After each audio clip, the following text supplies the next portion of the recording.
Hey yo, welcome to Mad Dog Sports Entertainment. We be coming with our hardcore boxing analysis. Yeah, I mean, like and subscribe for your boy. I can't keep that up, to be honest, and I'm glad that I can't. Um, Hopefully you guys saw my last video, which is gonna be over here, right? If you haven't, click it and watch that first and then come back. Or just don't bother, right? We're gonna do two pound for pound lists. We're gonna do one list that's based on the eyeball test. So how good a fighter are you? Yeah, based on what I can see in terms of your skill set. And if you ducked fighters, we're not going to count that against you. If you architected your career in a way to maximize the reward and lessen the risk so you don't get miles on the clock, we're not going to count that against you. We're just going in terms of the skill set that you've got, and we're assuming what would have happened if you fought everybody, and we're assuming what would happen if there was 12 of you and you were fighting in all the different weight divisions, right? So we're going to do another list after that that basically goes on your resume, right? And so, I mean, there's a little bit of balance with both because we don't want to be taking guys out of amateurs for the eyeball test, and we don't want to be, talking about Muhammad Ali or Ray Robinson on the resume list. So it's very much about active fighters. But I think this is a good way to think about pound for pound. So straight in, your man Terence Crawford. Now, I know you guys think I got onto him, but in terms of what he can do in the ring, he can fight going forwards, backwards, southpaw, orthodox. He can body punch, he can bang. He's got the ring generalship, the movement, like the intelligence. Crawford's got everything, right? So in terms of the eye test, I have him as number one pound for pound. Even guys like Canelo, they shout him out as being the best. So who am I to argue? I'm gonna get through this real quick. And yeah, get in the comments with the ones that you disagree, where you think someone's in the wrong place. Number two, I got Inoue. Yeah, the monster Naoya Inoue, right? Crazy fire, full division world champion. He can bang, pound for pound. He's up there with Wilder and Beterbiev as the biggest punchers in the game, right? He can box as well. He can move. He can body punch, but he probably doesn't have the variety that Crawford has. But you could argue he hasn't needed it, right? When you can bang like that, what do you listen, you don't get paid for overtime. So listen, in no way, unbelievable fighter. I got him as number three. We're gonna keep this as a quick thing. Number three, Usyk. So in a way, number two, number three, Usyk, right? Um, he's got all the skills, the movement, I think the punch variety, and the types of shots that he throws. You know, middleweights kind of fight like that. It's like watching a middleweight in the ring, and the way that he's cleaned out cruiserweight, the way he's almost cleaned out heavyweight. I feel like for his for his movement, his accuracy, his intelligence. You have to have Usyk in at number three. So um, moving on, we got number four. I got Canelo, right? Uh, Canelo, and the thing is, when you're talking about the skills that boxers have, a lot of these going to have in common because that's the nature of the beast, right? We're talking about what they can do as opposed to what they have done. Now, Canelo, everything that we've just mentioned, I think his power is underrated as well. Maybe he's had some help with that. We don't know. But the way he's been able to carry his power through the weight classes, his intelligence, his ability to, I think, plan fights and come with a strategy as well. We've seen that with the likes of, Callum Smith.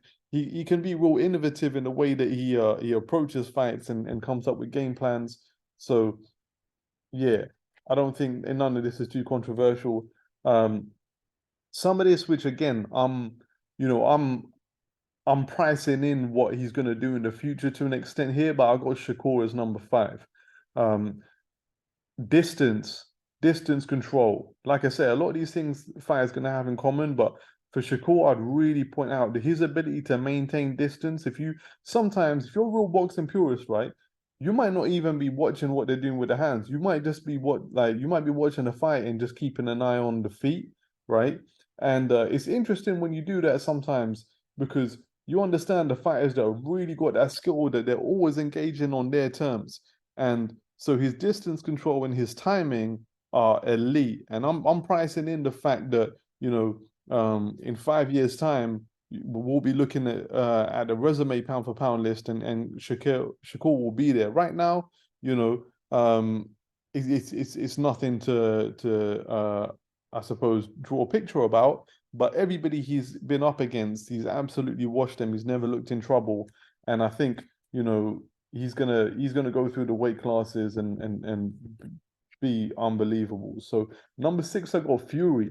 Right, it might surprise some, but whether it's the Peter Fury, whether it's the Sugar Hill Stewart Fury, or whether it's the Davidson Fury, um, he's always been able to adapt to different styles. You know, if you look at the way that he boxed against Klitschko, that was under Peter Fury.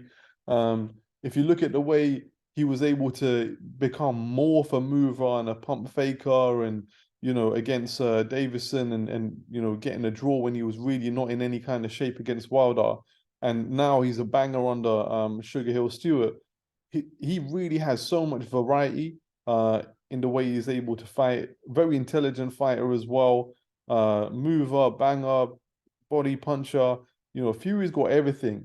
Now, obviously, I'm gonna get onto him when it comes to the resume, because like I feel like he's ducked a lot of fighters. I feel like he's played the risk reward game in the same way that Crawford has. I think someone like Usyk, for example, AJ fought when he was 34. Fury's not gonna fight him until he's at least 37, right? And when you're fighting a guy who's all about movement and reflexes, and you wait for him to get old, I feel like Fury's doing that intentionally. So yeah, doesn't count against him on the eye test list though. You know, he's got all the skills, deserves his place. Number 7, Beterbiev, 17-0, 17 knockouts. Listen, you can't argue with that. I think it might be 18 with the fight that he had against Anthony Yard.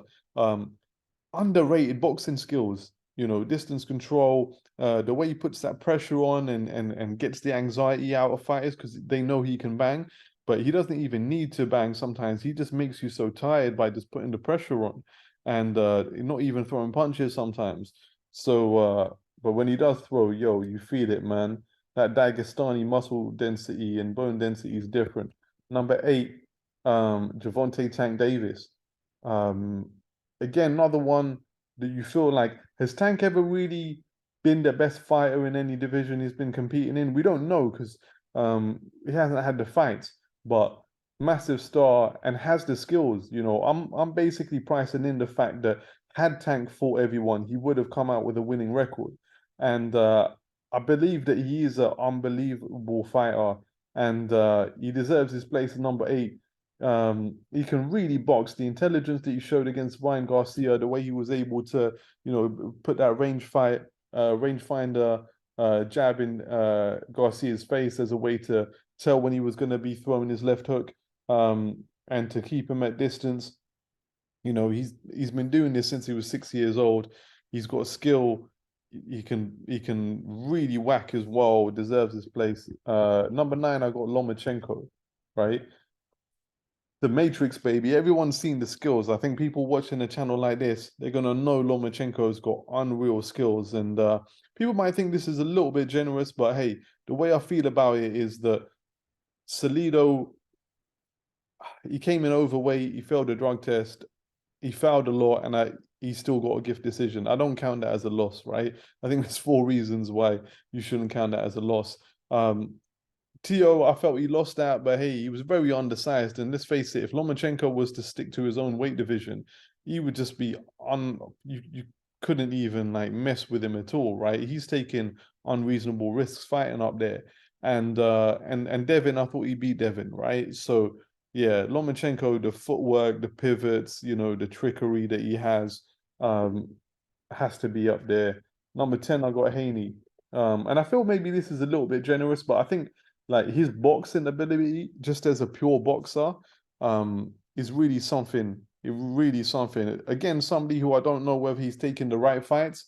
I think he's playing it very safe, fighting guys like Linares and Lomachenko when they're towards the end. But there's a real master boxer in there, and I think when he steps up to 140, we'll really see that. So yeah, there's the top 10 based on the eye test. Check back for the next one. We're going to be going through the resumes, and this is very much about what have you really done. Yeah, what have you really done to earn your place as the best fighter in the world? We're not pricing in the future. We're not pricing in what would have happened. We're pricing in what you have done. So yeah, check it out. And if there's anything you agree with, anyone you think is missing, put in the comments. Peace.